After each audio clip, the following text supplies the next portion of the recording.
Brothers sandwich on the way down here, huh?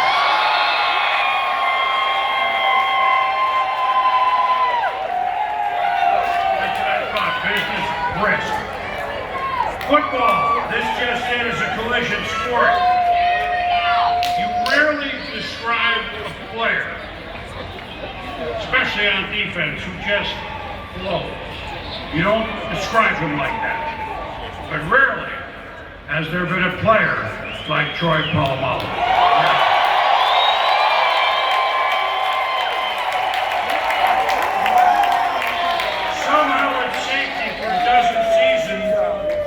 Seemed to flow to the ball. I mean, he flew between players to make tackles, kind of flowed, and then he forced a fumble, he grabbed an interception. Number 43 in black and gold, he just flowed. Like that interception, pick six, to seal the 2008 AFC title game. That was a play.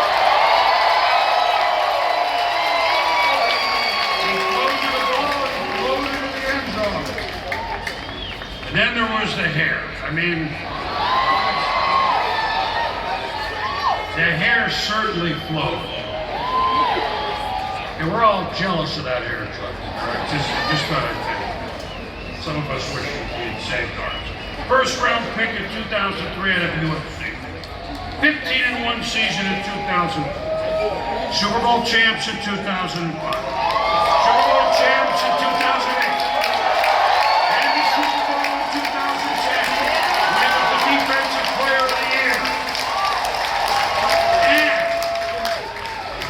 Don't ever overlook Walter Payton, Man of the Year that season. Walter was his idol when he was a young boy growing up in Southern California. 8-time Pro Bowler, all-decade team in the 2000s. And tonight, in case you're counting, we're here. One of 3 Hall of Famers from the Steelers.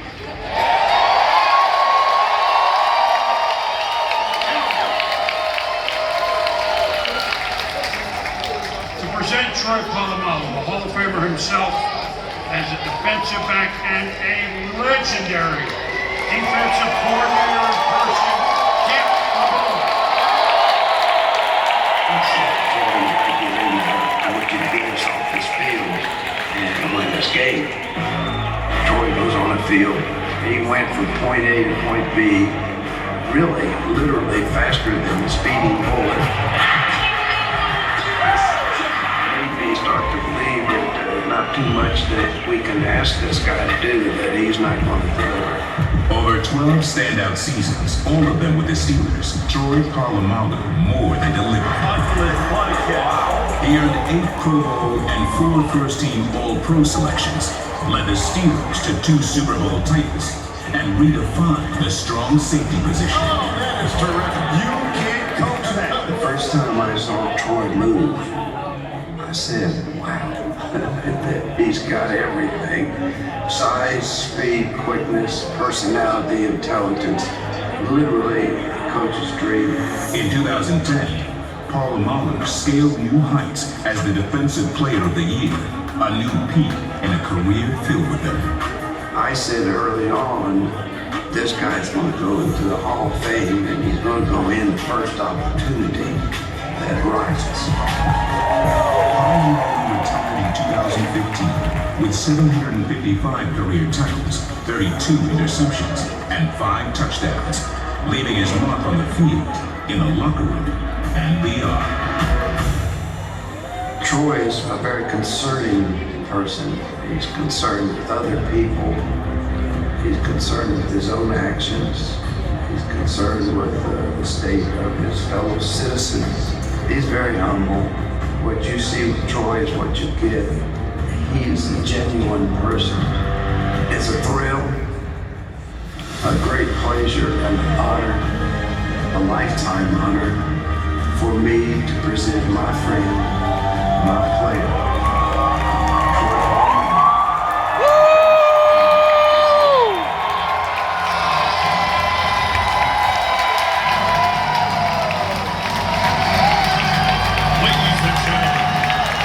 Presenting Troy Poloma for excitement in the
to the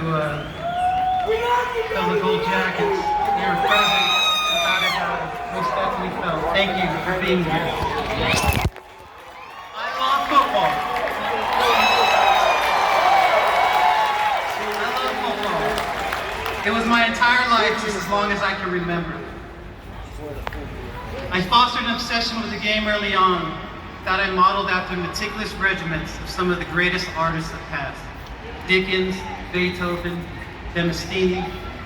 These great men were known to have a beast-like work ethic, coupled with an unwavering ability to create until perfection, beyond what most believe the human body will allow. To me, that's what it takes from being ordinary to extraordinary. It is the willingness to push beyond what the brain says to the body is possible and create a new order of boundaries for oneself. It is the ability to learn from greatness around you and curate for yourself a unique version of their efforts. Football challenged me mentally, physically, and spiritually in a way that no other feature of life could. So I was hooked. I had to succeed in order to quench this desire, or I knew I would have lived a life without direction. Thank you to everyone who has been a part of my journey to make this feat possible. To give me the opportunity to live my passion fulfilled and finally rest knowing that I achieved my objective.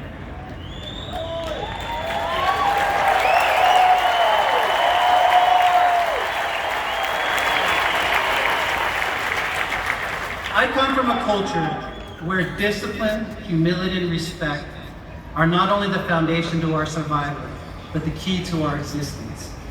I am a first-generation American Samoan and proudly representing my family's lineage to America to the NFL.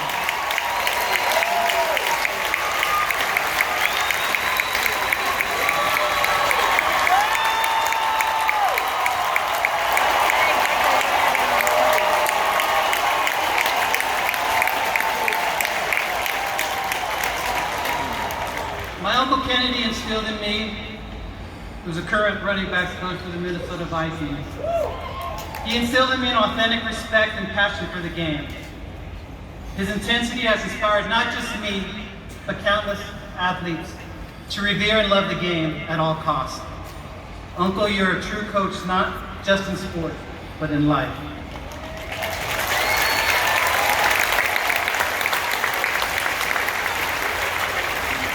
My first real introduction to the NFL was at our first full padded practice when Hines Ward and I hit.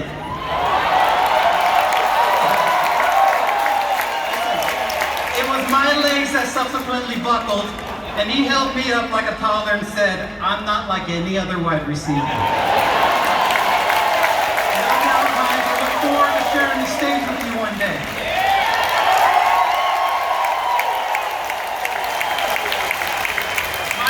Partner and mentor, unfortunately, was a Notre Dame running back, whose name doesn't need to be mentioned. Jerome, I know you wish you could have been here, but your life experience and knowledge spoke the language that I was accustomed to from my older brothers and cousins that looked out for me. Thank you so much. The patriarch of Steelers football, Joe Green. He defined a standard that we would all struggle to emulate decades later. When Joe was at the front office, the scouting department, elated for a defensive prospect, sought Joe's approval. He wouldn't give it because this prospect didn't properly retaliate when slapped. His story planted deep in my psyche. When a rival opponent stood over me during the game, let's just say the NFL made more money that day. No matter how times have changed, as Coach Tomlin often says, the standard is the standard.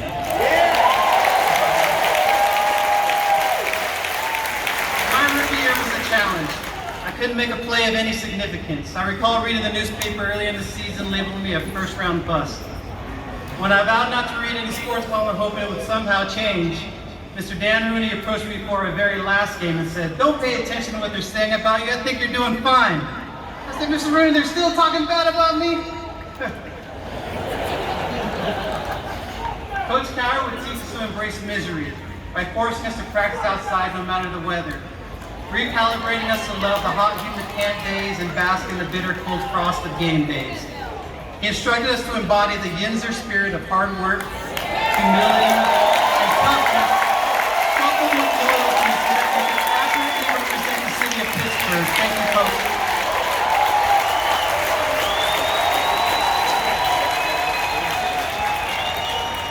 Mike Logan, the starting safety my rookie year, shared his full knowledge of the game, wholeheartedly showing a level of humility that helped shape my career. Like many other teammates, his selflessness paved a greater opportunity for others at his own expense.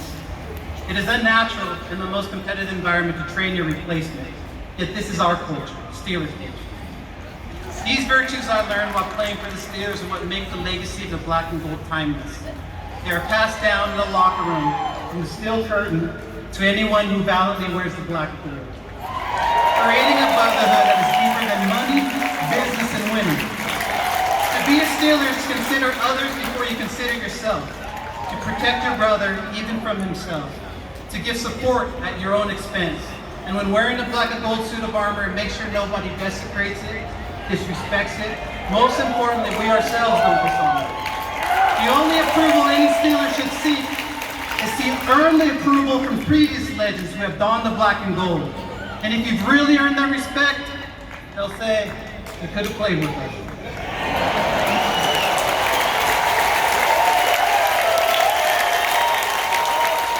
What I truly appreciate about the Steeler way is that at its core, it's the success of a family. A culture based on the essential virtues any person respects and honors.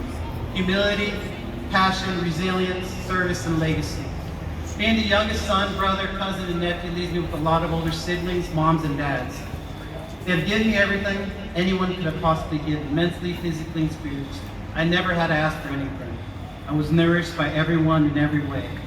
Living with different ethnicities, traditions, ideologies left me little to say or ask for. I've lived and learned from all my heroes. For like most young people, I also admired all of these amazing athletes that have influenced their sport and culture, and even world history. Beautifully, divinely inspired lives where sports served as the pulpit, patriarchs of culture and sport, leaders. We all know and aspire to have those qualities. What better person teaches the game of football than defense Hall of Fame defensive coordinator Dick LeBeau?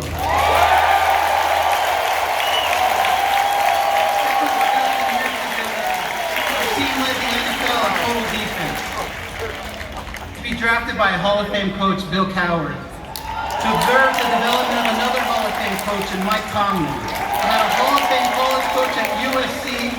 My strength conditioning coach was Mark Marinovich, and I even had Tom Brady's body coach Alex Guerrero. Some would say that I was destined for me to stand before you tonight and accept this achievement. I would agree.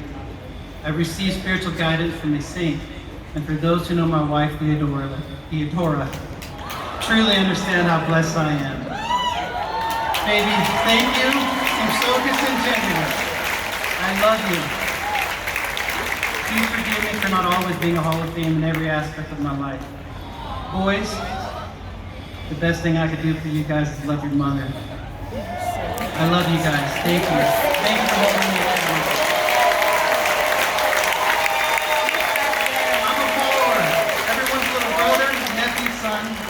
I love and thank God for my life because I have all of you in my family, the biggest family in the world, Steeler Nation. Thank you.